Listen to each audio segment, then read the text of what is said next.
the modern day term Christian / believer and disciple. What do you think the difference is between a Christian and a disciple? Christian is being synonymous with believer and disciple. What do you think the term is? A disciple is someone who would go out and spread the word. Right. A believer believes, but a believer will not take the position or the role of or to spread the word. They keep that within themselves, so maybe they close their group and they discuss their beliefs about the Bible, but wouldn't take it a step further. Right. Michelle, you want to add to that? Danielle, you want to add to that? She's pretty much summed up and saying our disciples, they kind of more live through the word, they live in the word. Whereas just a Christian or believer, maybe they might just come to church and do the politically correct thing. Right. Right. That's it.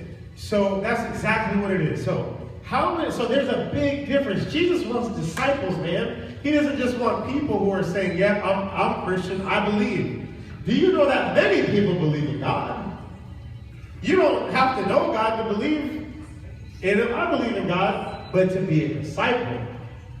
So I'm not going to say a number, but I will say it this way. I am sure the large portion of church congregations are believers, not disciples.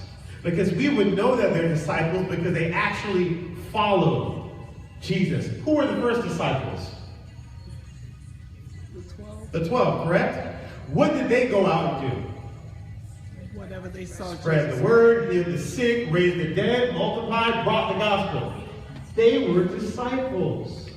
That's how we knew they were disciples, right? So this job is hiring disciples, right? Not just Christians or followers of the way. In Acts 24, you can write that down, but I'll read it to you. Acts 24 is where you'll find follower of the way. Same thing. It says, Paul says this, I do admit to you that I am a follower of the way, which they call a sect.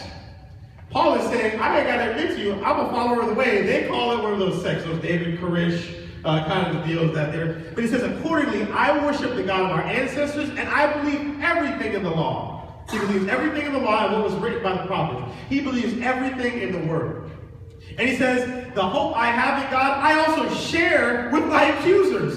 The people who are accusing him, he's sharing the gospel with them. He's in jail. He's preaching to the people in jail. Why? Because he is a follower of the way. So this job requires disciples or followers of the way. All right? So then the next part, who's the employer details? Is the kingdom of heaven. That's who you work for, right? So so me, when I used to get my, when I used to get my paycheck stubs, when I worked at the bank, I used to say Wells Fargo, HSBC. So your paycheck stub is going to say Kingdom of Heaven, right? It's going to say the Kingdom of Heaven. And you report directly to the Chief Operating Officer, which is also a term synonymous with presidents in smaller companies. They're the one for making sure this thing works, functioning. His name is Jesus of Nazareth, man. He is the one that reports to the big guy, the CEO, the Father, as to what you are doing. So you report directly to him for the kingdom of heaven, right? And how do we know this? Mark 1 says this.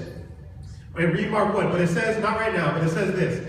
About the time that Jesus of Nazareth came to Galilee, he was baptized in the Jordan River. And as soon as Jesus came out of the water, the sky opened up and the Holy Spirit came down like a dove, right? And then a voice from heaven said, you are my dear son for whom I am well pleased. So the heavens opened up and said, Jesus, you're the man, you're the one I chose. So you report directly to him. Why do you think that